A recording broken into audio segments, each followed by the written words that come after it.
120. Celo propio. Mirad por vosotros mismos, para que no perdáis vuestro trabajo, antes recibáis el galardón entero. Y Juan 8. La naturaleza física, no obstante la deficiencia de sus expresiones en vista de la grandeza espiritual de la vida, suministra vasto repositorio de lecciones, alusivas al celo propio. A fin de que el espíritu reciba la sagrada ocasión de aprender en la tierra, recibirá un cuerpo equivalente a verdadero santuario. Los órganos y los sentidos son sus potencias, mas, semejante tabernáculo no se erguiría sin las dedicaciones maternas y cuando la criatura toma cuenta de sí, gastará gran porcentaje de tiempo en la limpieza, conservación y defensa del templo de carne en que se manifiesta. Necesitará cuidar de la epidermis, de la boca, de los ojos, de las manos, de los oídos. ¿Qué acontecerá si algún departamento del cuerpo fuere olvidado? Excrecencia y suciedades traerán veneno a la vida. Si el cuadro fisiológico, pasajero y mortal, exige todo eso, ¿qué no requerirá de nuestra dedicación el espíritu con sus valores eternos? Si ya recibiste alguna luz, desvélate en no perderla. Intensifícala en ti. Lava tus pensamientos en esfuerzo diario, en las fuentes de Cristo, corrige tus sentimientos, renueva las aspiraciones colocándolas en la dirección de lo más alto. No te endurezcas. Movilízate en el trabajo del celo propio. Hay microbios intangibles que pueden el alma y paralizarla durante siglos. 121. Espineros. Ni se vendimian uvas de los abrojos. Jesús. Lucas 6:44. El cristiano es un combatiente activo. Despertando en el campo del Señor, se le aturde la visión con la amplitud y complejidad del trabajo. Dificultades, tropiezos, bejucales, hierbas dañinas. Y el Evangelio, con propiedad de concepto, elucida que no se puede vendimiar en los espineros. Entretanto, ¿habría Jesús asumido la paternidad de semejante afirmativa para que crucemos los brazos en falsa beatitud? Si el terreno permanece absorbido por los abrojos, el discípulo recibió innumerables herramientas del Maestro de los Maestros. Indispensable, pues, enfrentar el servicio. Cristo encaró, faz a faz, el sacrificio por la humanidad entera. ¿Será la existencia de algunos espineros la causa de nuestros obstáculos insuperables? No. Si hoy es imposible la vendimia, ataquemos el llano duro. Labremos el suelo árido. Abonemos con sudor y lágrimas. Habrá siempre lluvias fecundas del cielo o generosos manantiales de la tierra, bendiciéndonos el esfuerzo. La divina providencia reside en todas partes. No olvidemos el imperativo del trabajo. Después, en lugar de los abrojos, recogeremos el fruto suave y dulce de la vida. 122. Frutos. Por tanto, por sus frutos los conoceréis. Jesús. Mateo 720. El mundo actual, en sus elevadas características de inteligencia, reclama frutos para examinar las simientes de los principios. El cristiano, en razón de eso, necesita aprender con el buen árbol que recibe los elementos de la providencia divina, a través de la savia, y los convierte en utilidades para las criaturas. Conviene el esfuerzo del autoanálisis, a fin de que identifiquemos la cualidad de nuestras propias acciones. Muchas palabras sonoras proporcionan simplemente la impresión de aquella higuera condenada. Es indispensable conocer los frutos de nuestra vida, de modo a saber si benefician a nuestros hermanos. La vida terrestre representa vastísima oportunidad, llena de puertas y horizontes para la eterna luz. En sus círculos, puede el hombre recibir diariamente la savia de lo alto, transformándola en frutos de naturaleza divina. Indiscutiblemente, la actualidad reclama enseñanzas edificantes, mas nada comprenderá sin demostraciones prácticas, porque desde la antigüedad, considera la sabiduría que la realización más difícil del hombre, en la esfera carnal, es vivir y morir fiel al supremo bien. 123. Espera en Cristo. Si esperamos en Cristo solo en esta vida, somos los más miserables de todos. 124. Firmeza de fe.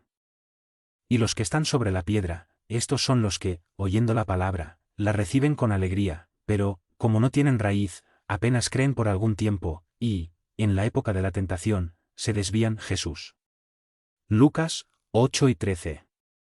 La palabra piedra, entre nosotros, acostumbra simbolizar rigidez e impedimento, no obstante, conviene no olvidar que Jesús, de vez en cuando, recurría a ella para significar firmeza. Pedro fue llamado por el Maestro, cierta vez, la roca viva de la fe. El Evangelio de Lucas nos habla de aquellos que están sobre piedra, los cuales recibirán la palabra con alegría, pero que, por ausencia de raíz, caen, fatalmente, en la época de las tentaciones.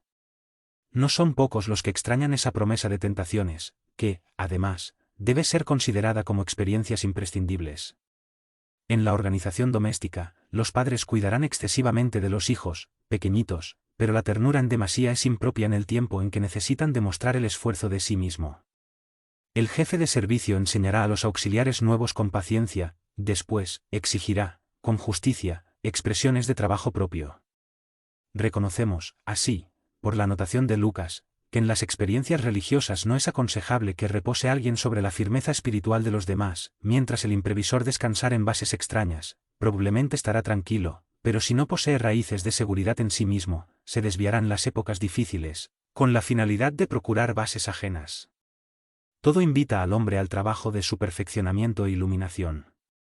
Respetemos la firmeza de fe, donde ella exista, mas no olvidemos edificación de la nuestra, para la victoria estable. Los hombres. Y Corintios 3 y 19, el examen del versículo suministra a las estudiosas explicaciones muy claras. Es natural confiar en Cristo y aguardar en Él, mas, ¿qué decir de la angustia del alma atormentada en el círculo de cuidados terrestres, esperando con egoísmo que Jesús le venga a satisfacer? ¿Los caprichos inmediatos? ¿Sería razonable contar con el Señor tan solo en las expresiones pasajeras de la vida fragmentaria?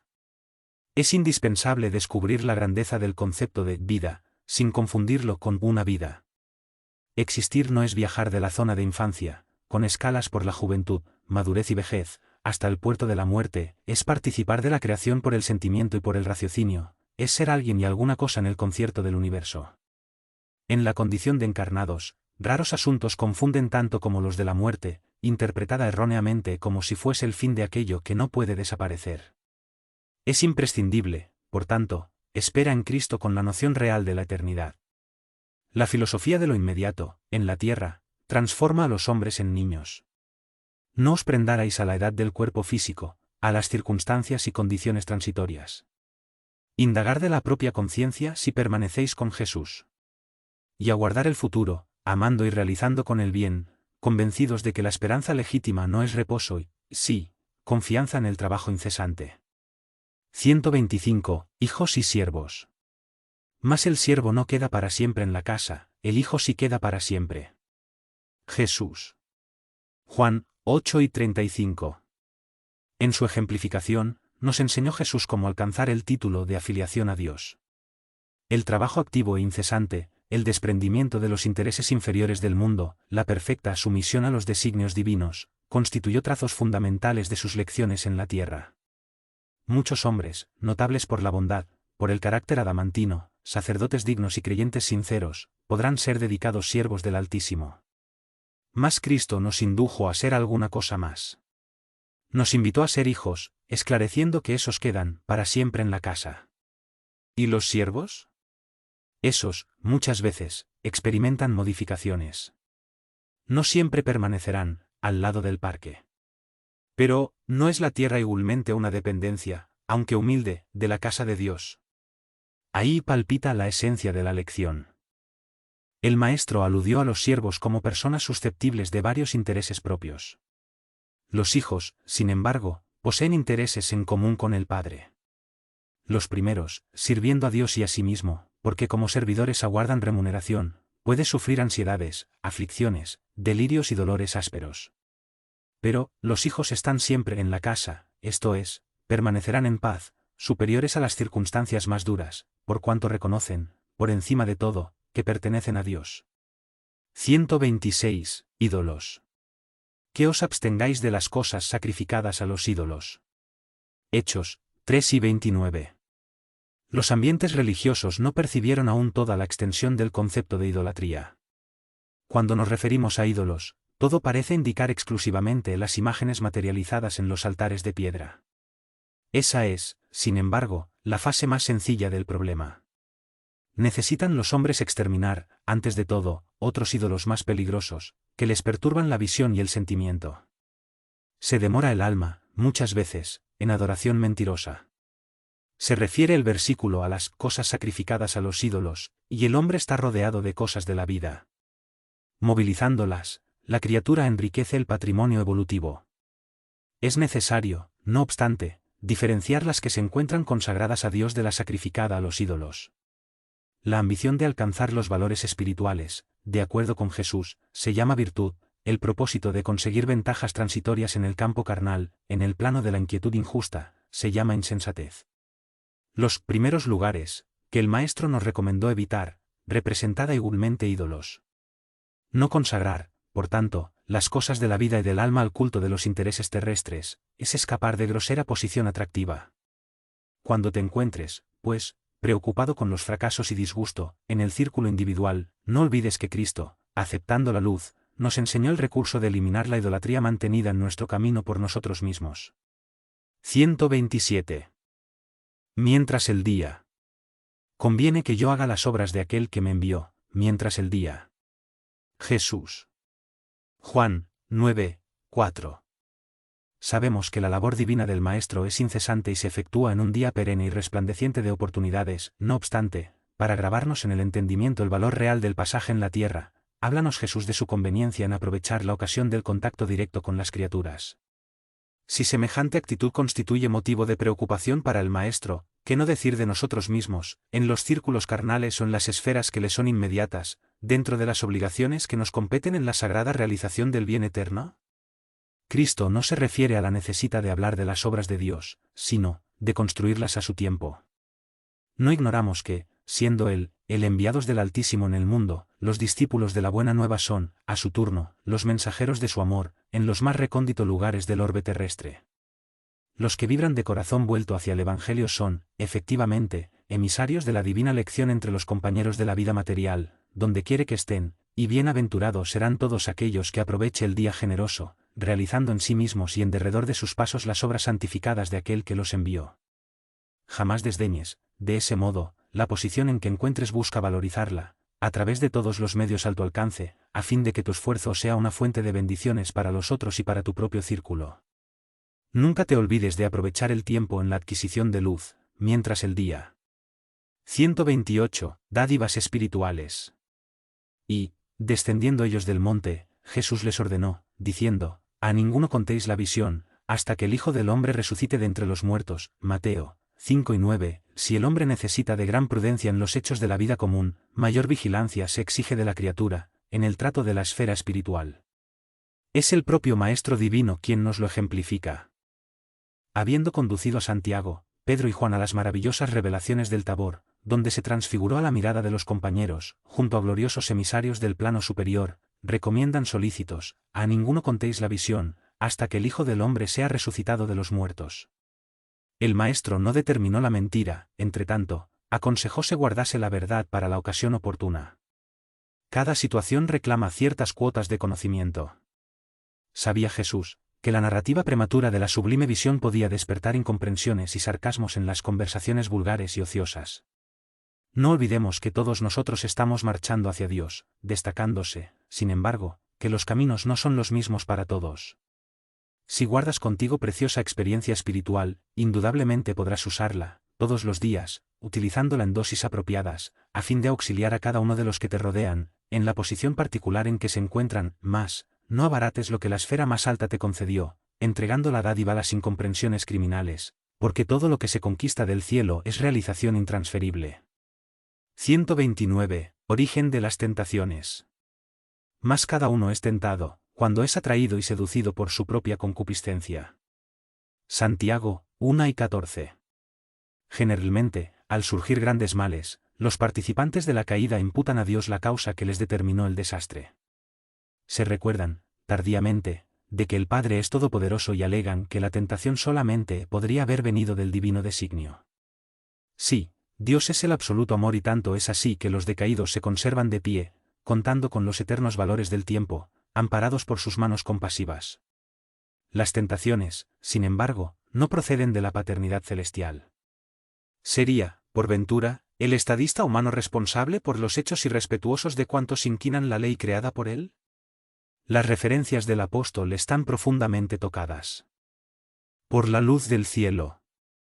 cada uno es tentado, cuando es atraído por la propia concupiscencia.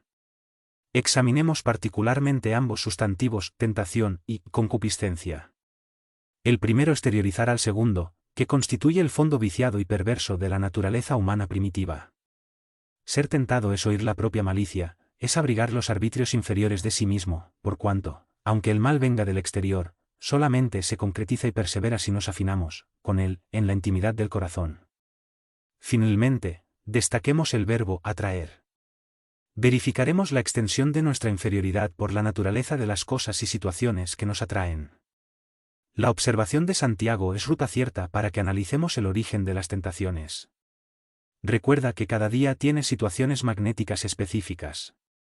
Considera la esencia de todo lo que te atrajo en el curso de las horas y eliminarás los males propios, atendiendo al bien que Jesús desea. 130. Tristeza. Porque la tristeza, según Dios, opera arrepentimiento para la salvación, el cual no trae pesar, mas las tristezas del mundo genera la muerte.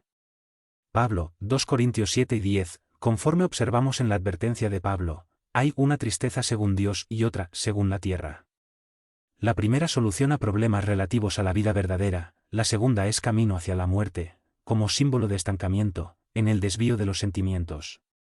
Mucha gente considera virtudes la lamentación incesante y el tedio continuado. Encontramos los tristes por la ausencia de dinero adecuado a los excesos, vemos los torturados que se lastiman por la imposibilidad de practicar el mal, oímos los viciados en la queja enfermiza, incapaces del placer de servir sin aguijones. Esa es la tristeza del mundo que prende el espíritu a la tela de reencarnaciones correctivas y peligrosas. Raros hombres se tocan de la tristeza según Dios. Muy pocos se contemplan a sí mismos, considerando la extensión de las fallas que les hablan al respecto, en marcha hacia la restauración de la vida, en el presente y en el porvenir. Quien avanza por ese camino redentor, si llora, jamás alcanzará el plano del sollozo enfermizo y de la inutilidad, porque sabe reajustarse, valiéndose del tiempo, a golpes benditos de esfuerzo para las nuevas edificaciones del destino. 131. Hombres y ángeles. Mientras los ángeles, siendo mayores en fuerza y poder, no pronuncian contra ellos juicio blasfemo delante del Señor. 2 Pedro, 2 y 11. Es lastimoso observar el gran número de personas que están siempre dispuestas a proferir sentencias blasfemas, unas hacia otras. La liviandad les domina las conversaciones, la mezquindad les corrompe las actividades en los más diversos sectores de la vida.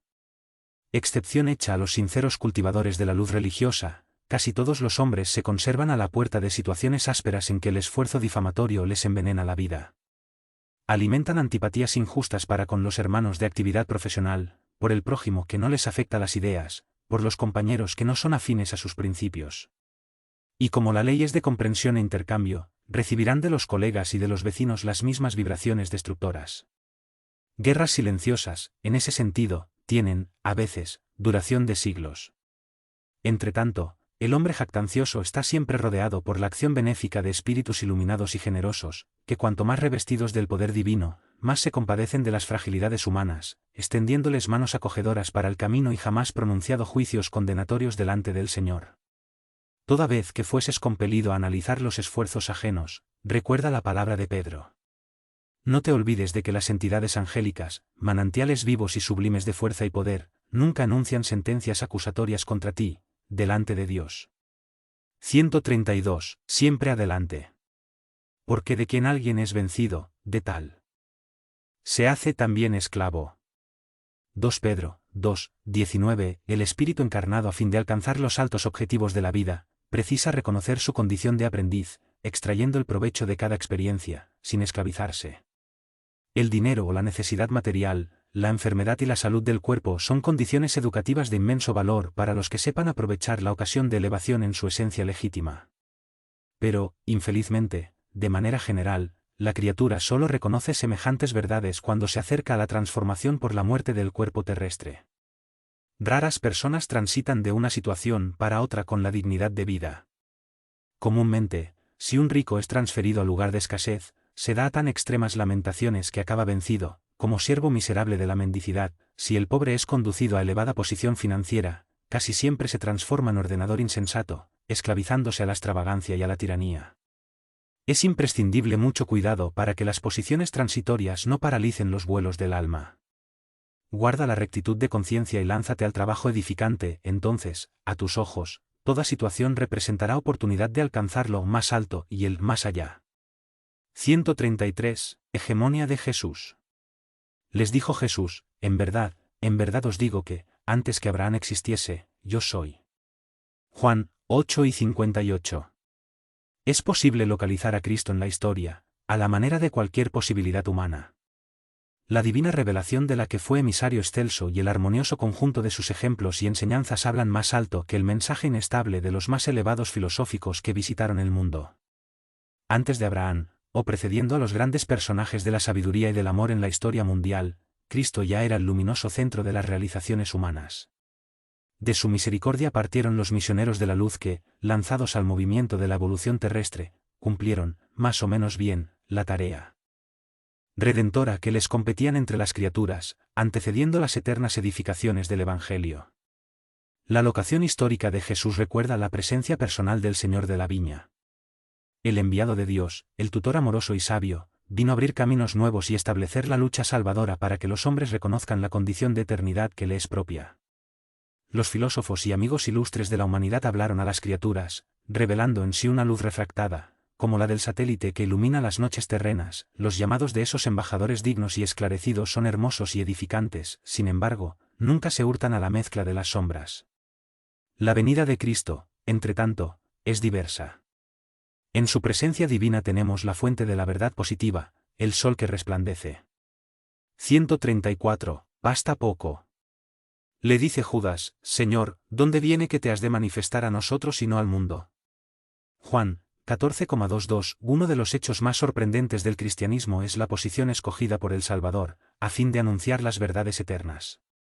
No aparece Jesús en decretos sensacionales, en trofeos revolucionarios o en situaciones de dominio. Llega en paz al pesebre simple, ejemplifica el trabajo, conversa con algunos hombres oscuros de una aldea sencilla, y solo con eso, prepara la transformación de la humanidad entera. Para el mundo inferior, entre tanto, la pregunta de Tadeo aún es plena de actualidad. Las criaturas vulgares solo entienden a los que se imponen a los demás, aunque, para eso, sean obligadas a oír sentencias tiránicas, proferidas en tribunas sanguinolentas, solo comprenden espectáculos que hieren la visión y gestos teatrales de los que dominan por un día para sufrir mañana el mismo proceso transformador al mundo transitorio al cual se dirigen.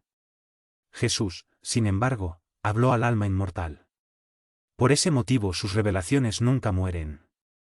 Además de eso probó no ser necesaria la evidencia social o económica por el servicio de utilidad a Dios, demostrando, aún, no ser para esos recursos fastuosos. Bastaran los principios edificantes y simples, una aldea sin nombre y algunos pocos amigos. El portador de la buena voluntad sabe que fue ese el material con que Cristo inició la remodelación de la vida terrestre. 135. El oro intransferible, te aconsejo que de mí compres oro probado en el fuego para que te enriquezcas. Apocalipsis 3:18. Siempre son vulgares las adquisiciones de costo fácil.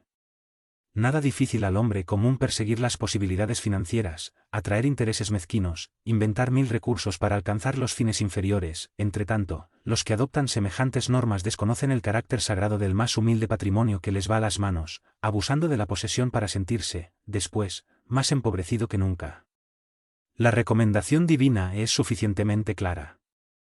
Para que un hombre se enriquezca, debe de adquirir el oro probado en el fuego, fortuna esa que procede de las manos generosas del Altísimo.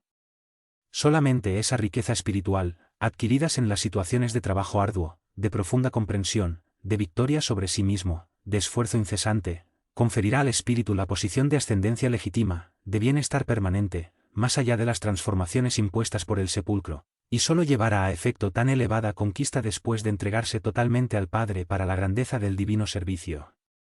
El hombre movilizado por el hombre, podrá sin duda, recibir voluminoso salario. Convengamos entre tanto, que esos bienes se transforman siempre o algún día serán transferidos a otro por el detentor provisional. No obstante, cuando el trabajador gasta sus posibilidades en los trabajos del bien, con olvido del egoísmo, desinteresado de sí mismo, colocando por encima de los caprichos de la personalidad los objetivos de la obra de Dios, luchando, amando, sufriendo y entregándose a Él, adquiere, indiscutiblemente, el oro eterno e intransferible. 136. Cosas terrestres y celestiales. Si os he hablado de cosas terrestres, y no me creéis, ¿Cómo creeríais si os hablase de las celestiales? Jesús. Juan 3 y 12. En el intercambio con el mundo espiritual, es frecuente la reclamación de ciertos estudiosos, en relación a la ausencia de informaciones de las entidades comunicantes, en lo que se refiere a las particularidades alusivas a las actividades en que se movilizan. ¿Por qué no se hacen más explícitos los desencarnados en cuanto al nuevo género de vida a que fueron llamados? ¿Cómo serán sus ciudades, sus casas, sus procesos de relaciones comunes? ¿A través de qué medios se organizan jerárquicamente? ¿Tendrán gobiernos en los moldes terrestres? Indagan otros, lo relativo a las razones por las cuales los científicos libertos del piano físico no vuelven a los antiguos centros de investigaciones y realizaciones, vulgarizando métodos de cura para las llamadas molestias incurables o revelando nuevas invenciones que aceleren el progreso mundial. Son esos los argumentos apresurados de la pereza humana. Si los espíritus comunicantes casi no han tratado sino del material existente en torno de las propias criaturas terrenas, en un curso metódico de introducción a las tareas más altas y aún no pudieron ser oídos integralmente, ¿qué vendría a acontecer si olvidasen compromisos graves dándose al gusto de comentarios prematuros? Es necesario comprenda el hombre que Dios concede los auxilios, entre tanto, cada espíritu es obligado a tallar la propia gloria. La gran tarea del mundo espiritual, en su mecanismo de relaciones con los hombres encarnados, no es la de traer conocimientos sensacionales y extemporáneos, sino la de enseñar a los hombres a leer las señales divinas que la vida terrestre contiene en sí misma, iluminándoles la marcha hacia la espiritualidad superior. 137 El banquete de los publicanos y los fariseos, viendo esto, dijeron a sus discípulos, ¿por qué come vuestro maestro con los publicanos y pecadores? Mateo 9 y 11. De manera general, la comunidad cristiana, en sus diversos sectores, aún no percibió toda la significación del banquete del Maestro, entre publicanos y pecadores. No solo la última cena con los discípulos más íntimos se revistió de singular importancia. En esa reunión de Jerusalén, ocurrida en la Pascua, nos revela Jesús el carácter sublime de sus relaciones con los amigos de apostolado. Se trata de ágape íntimo y familiar, solemnizando despedida afectuosa y divina lección al mismo tiempo. No obstante, es necesario recordar que el Maestro atendía a ese círculo en último lugar, por cuanto se había banqueteado cariñosamente con los publicanos y pecadores. Compartía la cena con los discípulos, en un de alta vibración religiosa, más comulgar al júbilo de aquellos que vivían a distancia de la fe, reuniéndolos, generoso, y confiriéndoles los mismos bienes nacidos de su amor. El banquete de los publicanos tiene especial significado en la historia del cristianismo. Demuestra que el Señor abraza a todos los que deseen la excelencia de su alimentación espiritual en los trabajos de su viña, y que no solo en las ocasiones de fe permanece presente entre los que lo aman, en cualquier tiempo y situación, está pronto a atender a las almas que lo buscan. El banquete de los pecadores fue ofrecido antes de la cena a los discípulos. Y no nos olvidemos de que la mesa divina prosigue en sublime servicio. 138 Pretensiones. Yo planté, Apolo regó, mas Dios dio el crecimiento. Pablo. Y Corintios 3, 6. La iglesia de Corintio estaba llena de alegaciones de los discípulos inquietos. Ciertos componentes de la institución imprimían mayor valor a los esfuerzos de Pablo, mientras otros conferían privilegios de edificación a Apolo. El abogado de los gentiles fue debidamente inspirado, comentando el asunto en su carta, ¿por qué pretensiones individuales en una obra de la cual somos todos beneficiarios del mismo Señor? En la actualidad, es loable el examen de la recomendación de Pablo a los corintios, por cuanto ya no son los usufructuarios de la organización cristiana que se henchían de júbilo por la recepción de las bendiciones del Evangelio a través de ese o de aquel de los trabajadores de Cristo, sino los operarios de la causa. Que, a veces, llegan al campo de servicio exhibiéndose como personajes destacados de esa o de aquella obra del bien. La certeza de que toda buena dádiva viene de Dios, constituye excelente ejercicio para los trabajos comunes. Es interesante observar cómo está siempre dispuesto el hombre a apropiarse de circunstancias que lo eleven en el concepto ajeno con facilidad. Siempre inclinado a destacarse en los círculos del bien que aún no le pertenece de modo sustancial, raramente asume la paternidad de los errores que comete. Esa es una de las singulares contradicciones de la criatura. No te olvides. El servicio es de todos. Unos plantan, otros abonan. Vive contento en el sector de trabajo confiado a tus manos o a tu inteligencia y sirve sin pretensiones, porque el hombre prepara la tierra y organiza la siembra, por misericordia de la providencia, pero es Dios quien pone las flores en las frondas y concede los frutos, según el merecimiento. 139 Por amor les cegó los ojos y les endureció el corazón, a fin de que no vean con los ojos y comprendan en el corazón y se conviertan y yo los cure. Juan 12:40. Los planes más humildes de la naturaleza revelan la providencia divina, en soberana expresión de desvelo y amor. Los lirios no tejen, las aves no guardan provisiones y misteriosa fuerza les suministra lo necesario.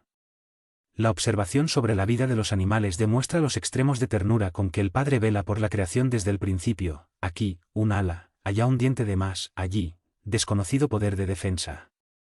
Se afirma la gran revelación de amor en todo.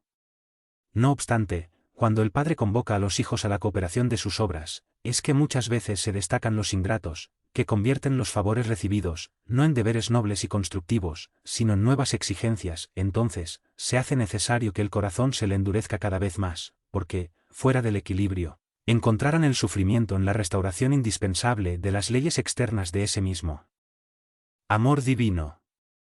Cuando nada divisan más allá de los aspectos materiales del paisaje transitorio, sobreviene, inesperadamente, la lucha depuradora. Es cuando Jesús llega y opera la cura. Solo entonces vuelve el ingrato a la comprensión de la magnanimidad divina. El amor equilibra, el dolor restaura. Es por eso que oímos muchas veces, nunca habría creído en Dios si no hubiese sufrido. 140 Para los montes. Entonces, los que estuvieren en Judea, huyan hacia los montes. Jesús. Mateo 12:16. Refiriéndose a los instantes dolorosos que señalarían la renovación planetaria, aconsejó el Maestro a los que estuviesen en Judea procurar los montes. La advertencia es profunda, porque, por el término Judea, debemos tomar la región espiritual de cuantos, por las aspiraciones íntimas, se aproximen al Maestro para la suprema iluminación. Y la actualidad de la Tierra es de los más fuertes cuadros en ese género. En todos los rincones, se establecen luchas y ruinas. Venenos mortíferos son inoculados por la política inconsciente en las masas populares. La bajada está repleta de neblinas tremendas. Los lugares santos permanecen llenos de tinieblas abominables. Algunos hombres caminan al siniestro clarear de incendios. Se abona el suelo con sangre y lágrimas, para la sembradura del porvenir. Ha llegado el instante de retirarse los que permanecen en Judea hacia los montes de las ideas superiores. Es indispensable se mantenga el discípulo del bien en las alturas espirituales, sin abandonar la cooperación elevada que el Señor ejemplificó en la tierra, que ahí consolide su posición de colaborador fiel, invencible en la paz y en la esperanza, convencido de que, después del paso de los hombres de la perturbación, portadores de destrozos y lágrimas, son los hijos del trabajo que siembran la alegría, de nuevo, y reconstruyen el edificio de la vida. 141 Peor para ellos. Entonces comenzó a decirles: hoy se cumplió esta escritura en vuestros oídos. Lucas 4:21. Tomando lugar junto de los habitantes de Nazaret, exclamó Jesús, después de leer algunas promesas de Isaías: hoy se cumplió esta escritura en vuestros oídos.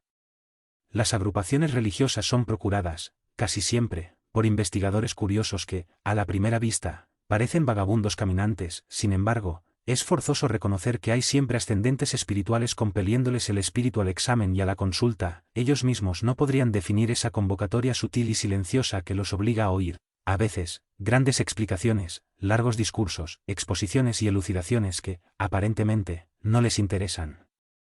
En varias circunstancias, afirman tolerar el asunto, en vista del código de gentileza y del respeto mutuo. Entretanto, no es así.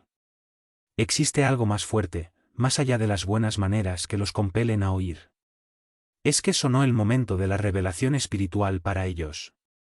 Muchos continúan indiferentes, irónicos, recalcitrantes, mas la responsabilidad del conocimiento ya les pesa en los hombros, y si pudiesen sentir la verdad con más claridad, albergarían la cariñosa amonestación del Maestro en lo íntimo del alma: hoy se cumple esta escritura en vuestros oídos. La misericordia fue dispensada. ¿Dio Jesús alguna cosa de su bondad infinita? Se cumplió la divina palabra. Si los interesados no se beneficiaren con ella, peor para ellos. 142 Un solo Señor. Ningún siervo puede servir a dos señores. Jesús.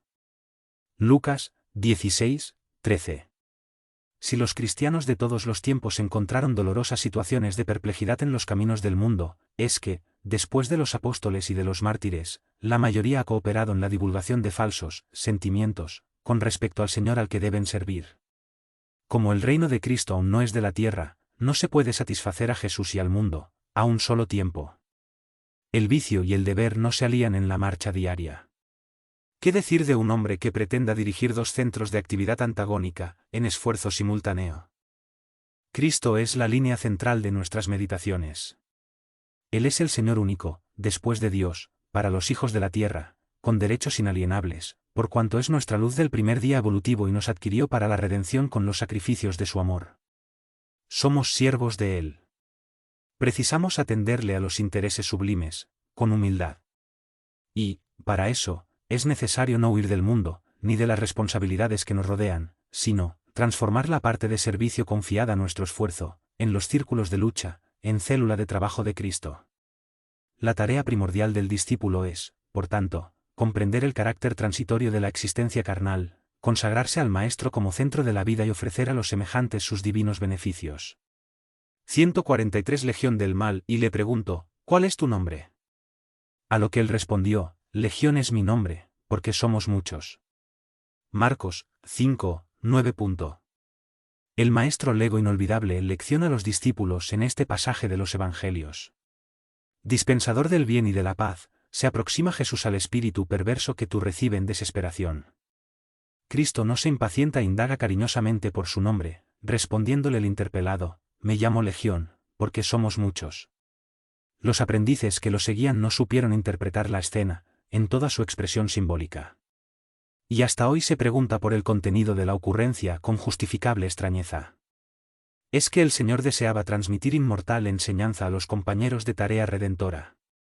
Al frente del espíritu delincuente y perturbado, él era apenas uno, el interlocutor, entre tanto, se dominaba Legión, representaba mayoría abrumadora, personificaba la masa vastísima de las intenciones inferiores y criminales. Revelaba el Maestro que, por indeterminado tiempo, el bien estaría en proporción diminuta comparado al mal en aludes arrasadores. Si te encuentras, pues, al servicio de Cristo en la tierra, no te olvides de perseverar en el bien, dentro de todas las horas de la vida, convencido de que el mal se hace sentir alrededor, a la manera de legión amenazadora, exigiendo profunda serenidad y gran confianza en Cristo, con trabajo y vigilancia, hasta la victoria final. 144. ¿Qué tenemos con Cristo? A. ¿Qué tenemos contigo, Jesús Nazareno? ¿Viniste a destruirnos? Bien sé quién eres, el Santo de Dios. Marcos 1:24.